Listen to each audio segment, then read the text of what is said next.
बिस्मिल्लाहिर्रहमानिर्रहीम।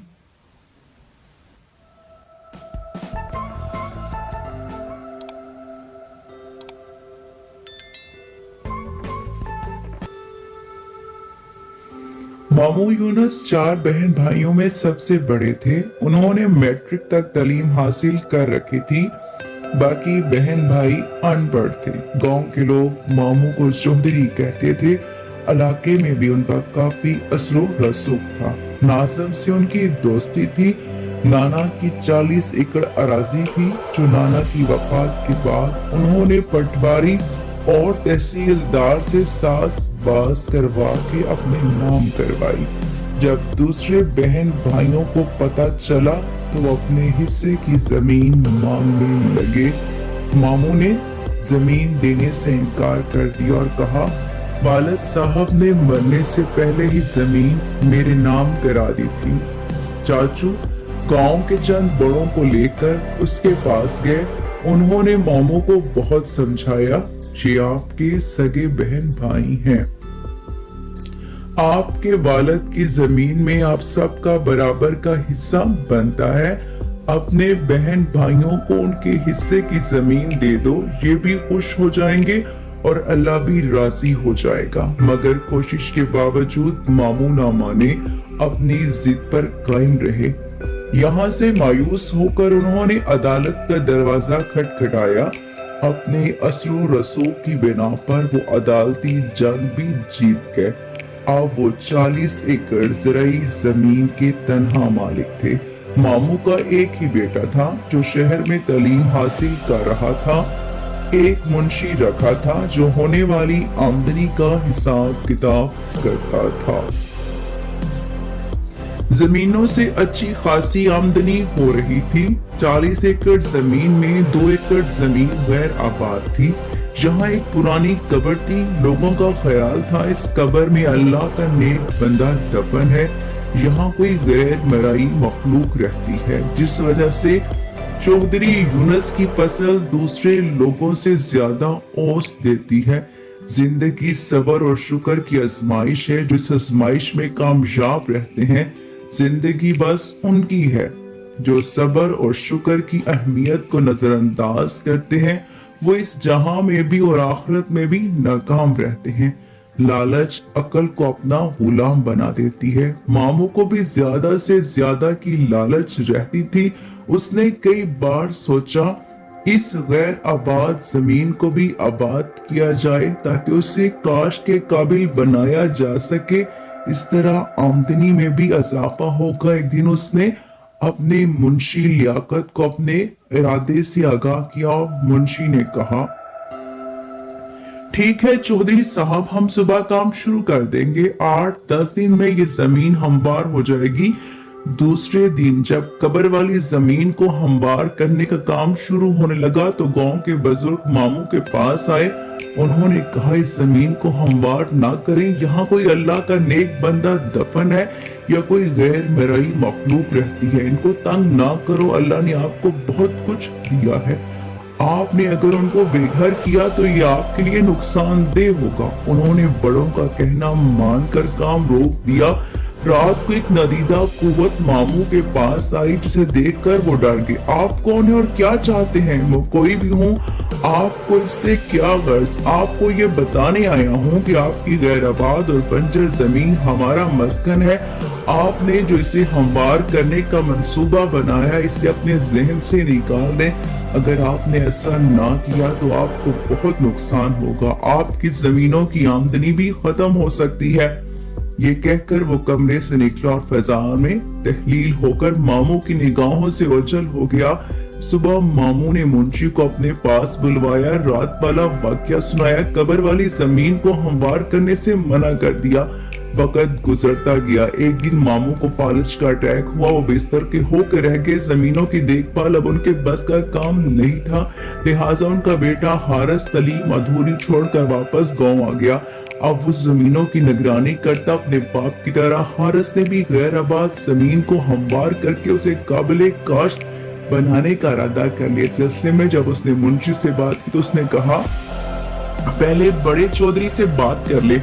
उन्होंने ये जमीन आबाद करने से मना किया है। हारिस ने अपने वालिद साहब से बात की। मामू ने बताया यहाँ गैर मरई मखलूक रहती है और अपने साथ पेश आने वाला वाकया भी बयान किया। ये जीन भूत वाली बातें सब झूठी होती, इनका हकीकत से कोई ताल्लुक नहीं होता। हमने अपनी जमीन आबाद करनी है, किसी की जमीन पर कब्जा तो नहीं कर रहे जो हमारा नुकसान होगा। अगर यहाँ नादीदा कुव्वतें या जिन भूत वगैरह रहते हैं तो वो कहीं दूसरी जगह जाकर आबाद हो जाएंगे। हारिस की बातें सुनकर मामू परेशान हो गए।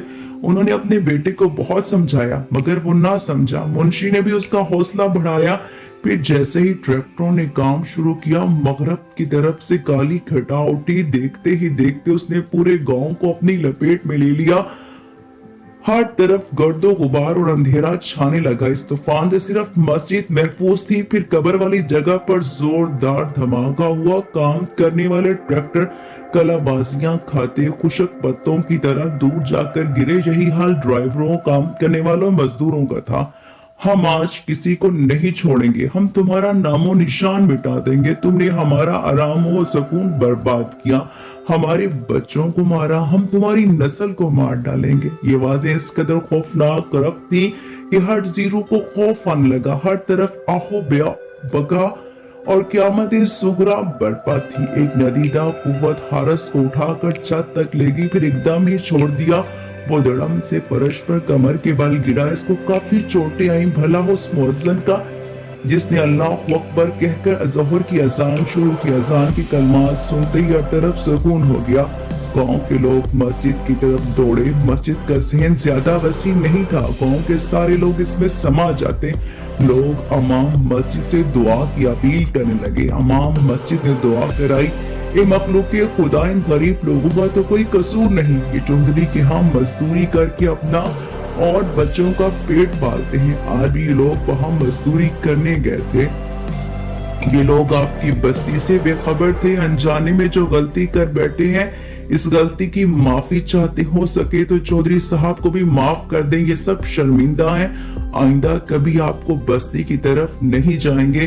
फिर अचानक सफेद लिबास पहने एक बुजुर्ग सामने आए। ए आदम की औलाद, हम भी आपकी तरह खुदाए बुजुर्गों व बदतर की पैदा वार हैं। हम अपने आप में गुम रहने वाली मखलूक हैं। हम बेवजह किसी को परेशान नहीं करते और ना ही हमने कभी आपका बुरा सोचा। अगर हमने किसी के साथ बुरा सलूक किया तो वो सामने आए, हम सजा भुगतने को तैयार हैं। अपने गिरेबानों में झांको। आपको दीन इस्लाम तो अमन व शांति का दरस देता है। बुर्दबारी और तहम्मुल उसके असूल है। सिरात मुस्तकीम उसकी राह है। सच्चाई और इंसाफ जज्बा ईमान है। चौधरी यूनुस के बेटे किरदार सबके सामने है। लालच की हवस ने उनको इंसान से हवान बना दिया है। झूठी शान और शौकत बढ़ाने के लिए उन्होंने अपनों का हक मारा है। बहन भाइयों की जिंदगी अजाब बना दी। जाओ, हमने तुम्हें माफ किया, फिर कभी भूल कर हमारी बस्ती की तरफ मत आना। दोबारा गलती की तो हम माफ नहीं करेंगे। याद रखो, इस वक्त हम खौफे खुदा से आप लोगों को माफ कर रहे हैं, मगर चौधरी यूनुस और उसके बेटे को कभी माफ नहीं करेंगे। उनको हम तड़पा तड़पा कर मार देंगे। हम उनको जरूर सबक सिखाएंगे। उन्होंने अपनों के अरमानों का खून किया, हमारी बस्ती को गिराए। ये माफी के हकदार नहीं। उनको माफी उसी सूरत मिल सकती है अगर ये अपने बहन भाइयों को उनके हिस्से की जमीन वापस कर दे और दोबारा कभी हमारी बस्ती का रुख ना करें। सब लोग गर्दनें झुकाए उन बुजुर्ग की बातें सुन रहे थे। उनकी दहशत से हर कोई कांप रहा था। अब मैं जा रहा हूं। अगर चौधरी साहब ने हमारी बात न मानी तो हम इसको इबरत का निशान बना देंगे। वो बुजुर्ग चंद कदम पीछे की तरफ और फिर गायब हो गए। अमाम मस्जिद लोगों को मुखातिब किया, हमसे गलती हो गई। इस गलती के असाले के लिए हमें दोबारा इस मखलूक की मिन्नत व समाजत और कब्र वाली जगह पर खरात करना होगी। हमें हर हाल में इस मखलूक को राजी करना होगा। अगर हमने ऐसा ना किया तो पूरा गांव राख का ढेर बन जाएगा। उसी वक्त गांव के हर बंदे ने अपनी हैसियत के मुताबिक अमाम मस्जिद को पैसे जमा कराए और शाम को कब्र वाली जगह पर खैरात की गई। मामू यूनुस ने अपने बहन भाइयों को वहां बुलवा कर उनके हिस्से की जमीन दे दी। गांव की रौनक फिर से बहाल होने लगी, लेकिन मामू की हालत पहले से ज्यादा खराब हो चुकी थी। ऐसा महसूस हो रहा था कि मामू का आखिरी वक्त करीब आ चुका है। गांव के बड़े इयादत के लिए आते तो वो मशवरा देते, चौधरी साहब अपने बहन भाइयों को राजी कर लो, उनसे माफी मांग लो। बड़ों की बात मानकर मामू ने बहन भाइयों को अपने पास बुलवाया, अपने किए की माफी मांगी। सब बहन भाइयों ने उसे माफ कर दिया। एक बार फिर जिन्नात की बस्ती में खैरात बांटी गई। लोग खैरात के चावल खा रहे थे। एकदम एक लम्हे के लिए सब कुछ रोशन हो गया। इमाम मस्जिद ने कहा, जिन्होंने दिल से चौधरी साहब को माफ कर दिया है। दूसरे दिन हारिस ने अपने बालक को शहर की अस्पताल में दाखिल करवा दिया। अब वो आहिस्ता आहिस्ता तंदुरुस्त होने लगे। एक माह अस्पताल में रहने के बाद वो घर आ गए। मामू अब मुकम्मल तौर पर सेहतयाब हो चुके थे। अरूज की तरफ जाते हुए रास्तों में फूलों के बीज फेंकने चाहिए। जवाल का सफर पर सुकून रहेगा। अगर कांटे बिछा कर जाएंगे, वापसी पर खारदार झाड़ें मिलेंगी। वापसी का सफर तो हर सूरत तय करना होता है। हमारी जिंदगी में बेशुमार वाकयात रूनुमा होते हैं, जिनको लाख कोशिश के बावजूद हम भुला नहीं।